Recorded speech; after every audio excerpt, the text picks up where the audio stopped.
En théorie, les antidépresseurs sont interdits aux adolescents de moins de 15 ans. Pourtant, Laurette a commencé à en prendre plus jeune et sans accompagnement psychologique.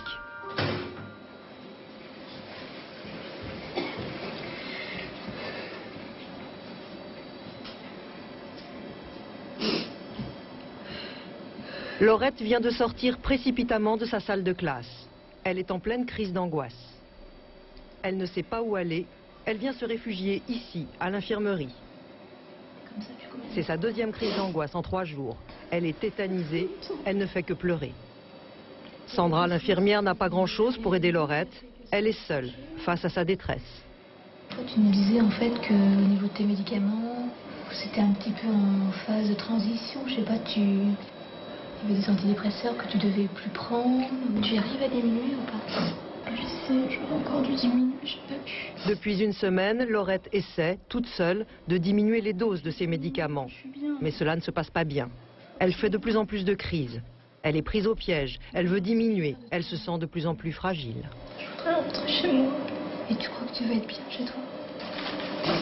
Le concours. Oui, mais enfin, est-ce que tu penses que tu vas être capable d'affronter la solitude? Moi, je te sens pas vraiment disposée à ça. Je vais rentrer chez moi. Sandra est totalement démunie face à Laurette.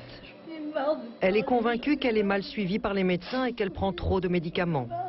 En 4 ans, Laurette a eu 4 médecins généralistes différents. Ceux-là même qui lui ont prescrit tous ses médicaments. Et ce médecin-là qui te suit... À son niveau, l'infirmière ne peut rien faire. Elle propose à Laurette de téléphoner à un des médecins qu'elle consulte de temps en temps pour le prévenir que Laurette est en pleine crise. Je l'appelle et puis je viens te dire alors. D'accord? Monsieur. Je suis mademoiselle Briot, une infirmière du lycée Marguerite de Valois. Et je viens de recevoir mademoiselle Meunier-Laurette, qui a priori est une de vos patientes. Et c'est une jeune fille qui va pas bien du tout. Je voulais savoir un petit peu où elle en était actuellement. A priori, elle avait l'air de me dire qu'elle essayait de baisser un anxiolytique parmi les moult médicaments qu'elle prend. Oui, ben oui.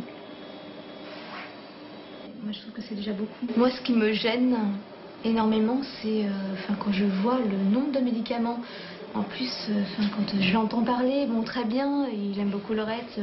Je pense qu'il veut l'aider, mais puis il minimise. Oui, elle ne prend qu'un antidépresseur, un anxiolytique, et puis éventuellement, oui, un hypnotique aussi. Moi, c'est monstrueux, quoi. Des choses comme ça. Il y a une dépendance qui se crée aux médicaments. En plus, qu'elle n'ait pas de suivi parallèle, moi, ça me gêne beaucoup. Personnellement. Après, c'est mon avis personnel. Moi, un médicament, ça soigne pas, quoi. Tout seul. Nous sommes dans une structure hospitalière pour adolescents à Aubervilliers, en proche banlieue parisienne. Le psychiatre Didier Destal reçoit quotidiennement des adolescents qui vont mal.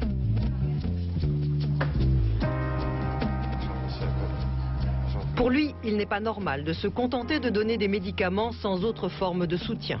Bonjour. Pour moi, c'est impensable de laisser...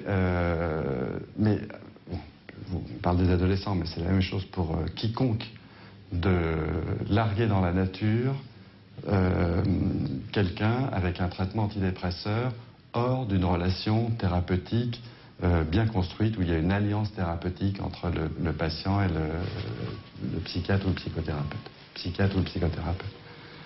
Pour un adolescent, c'est encore plus nécessaire. Vous savez, il y en a beaucoup aussi qui refusent alors que c'est nécessaire. Mais même pour les spécialistes, soigner des ados en détresse n'est pas facile, car il y a toujours un risque à donner des antidépresseurs. Alors, par ailleurs... Nous consultons avec lui le Vidal. Voilà ce qui est écrit dans la notice d'un antidépresseur. Levée de l'inhibition psychomotrice avec risque suicidaire. Quand on est déprimé, on ne fait plus rien. On ne se lève plus le matin, on n'arrive pas à manger, on ne voit plus les copains. Ça fait partie du tableau dépressif. À côté des idées noires, de la tristesse, de l'autodévalorisation, et on ne fait rien.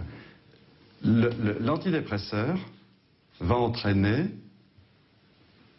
ce qu'on appelle la levée de cette inhibition motrice. Donc on est capable de faire des choses.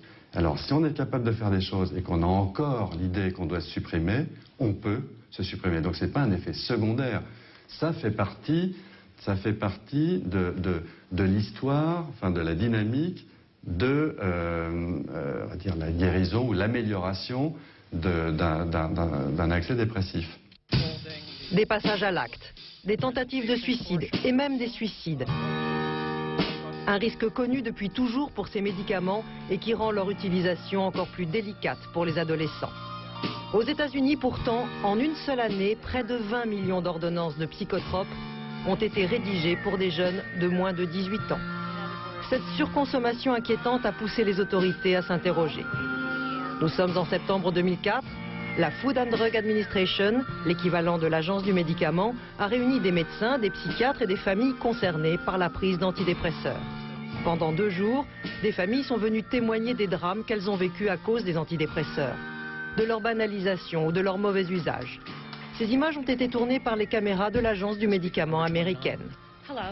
Mon nom est Marie-Hélène Winter et voici mon mari. Il y a exactement 342 jours, nous avons perdu notre fille Beth. Beth voulait travailler dans la communication. Elle avait des angoisses, elle n'arrivait pas à dormir. Elle a consulté notre médecin de famille. Il lui a prescrit du Deroxate et il lui a dit qu'elle devrait se sentir mieux dans 2 semaines. 7 jours après, elle s'est suicidée. Je suis là aujourd'hui pour vous parler de la très sérieuse tentative de suicide qu'a fait mon fils après qu'on lui ait prescrit du Zoloft. Mon fils est mort l'année dernière, le 23 juillet, après avoir pris du Deroxate pendant environ 1 mois. Il avait 20 ans. Je vais vous raconter l'histoire de ma fille de 15 ans. Elle était sous Zoloft. Elle s'est pendue le 11 novembre. Pendant 2 jours, ce ne sont pas moins de 80 familles qui ont défilé à la barre. Parmi ces témoignages poignants, celui de Tom Woodward, venu de Pennsylvanie. Mon nom est Tom Woodward. Ma femme Cathy et moi avions 4 enfants. Julie était l'aînée. Elle s'est suicidée le 22 juillet 2003. 7 jours après avoir pris son premier cachet de Zoloft, elle s'est pendue dans le garage de notre maison. La famille Woodward est aujourd'hui une famille brisée. Julie avait 17 ans quand elle s'est suicidée. Pourtant, ils avaient tout pour être heureux. Ils menaient une vie paisible dans une ville de Pennsylvanie. Dans leur belle maison, le bonheur familial semblait indestructible.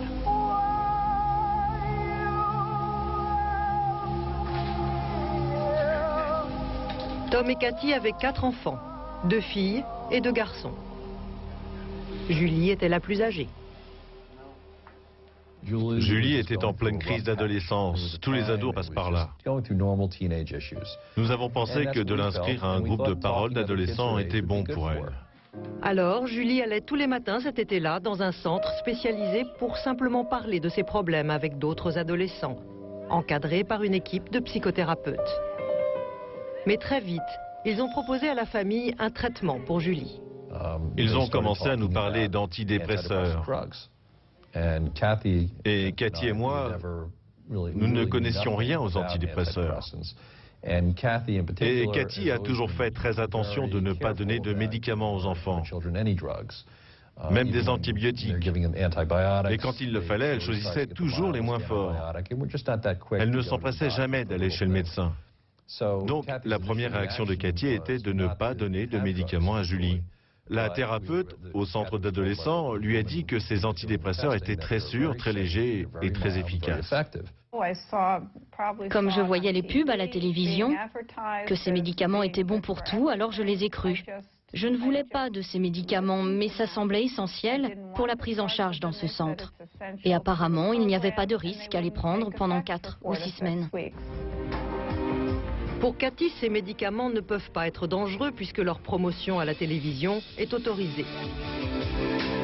Les antidépresseurs ont leur place aux grandes heures d'écoute sur les chaînes nationales aux États-Unis. Ici, les publicités pour les antidépresseurs comme le Prozac, le Paxil, le nom américain du Deroxate, ou encore le Zoloft, le médicament que prenait Julie. Cela faisait 7 jours qu'elle prenait du Zoloft. Et le 7e jour, elle était ici, à la maison. Elle allait bien, elle faisait des cookies et gardait Brian, le dernier de nos enfants, qui venait juste d'avoir 8 ans ce week-end-là. Et puis plus tard, elle m'a téléphoné sur le portable, alors que j'étais sur le chemin du retour. Elle m'a dit qu'elle m'aimait et je lui ai répondu que je l'aimais aussi, et ce fut la dernière conversation que nous avons eue ensemble.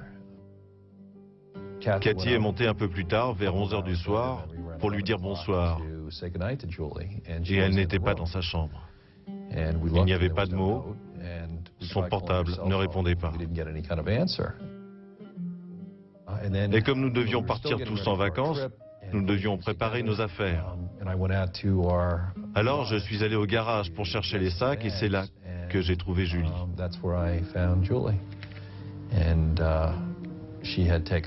Elle était morte. J'étais vraiment sous le choc. J'étais totalement sous le choc.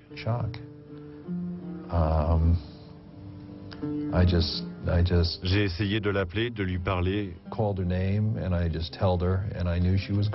mais c'était vraiment fini. C'était un cauchemar. C'est la pire des choses qui pouvaient nous arriver. Je ne comprenais pas ce qui s'était passé.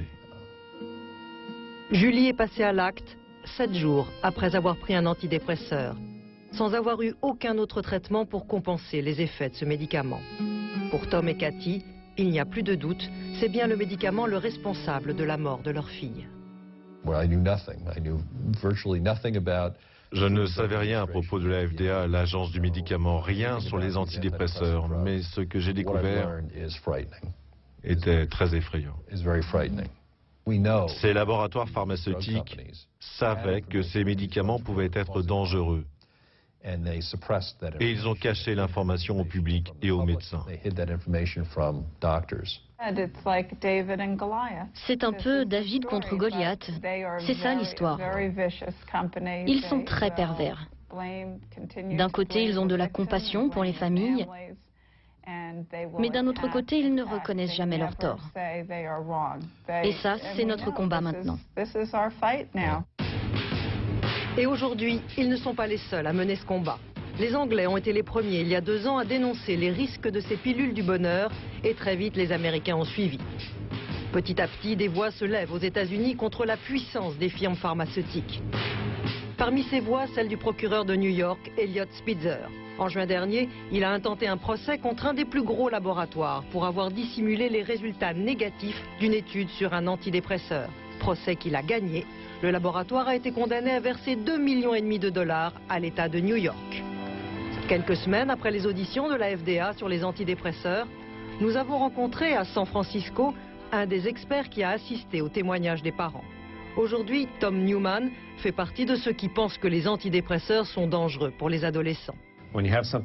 Quand quelqu'un de déprimé fait une tentative de suicide, bien sûr c'est difficile de savoir si c'est à cause du médicament ou pas. Peut-être la personne se serait suicidée de toute façon.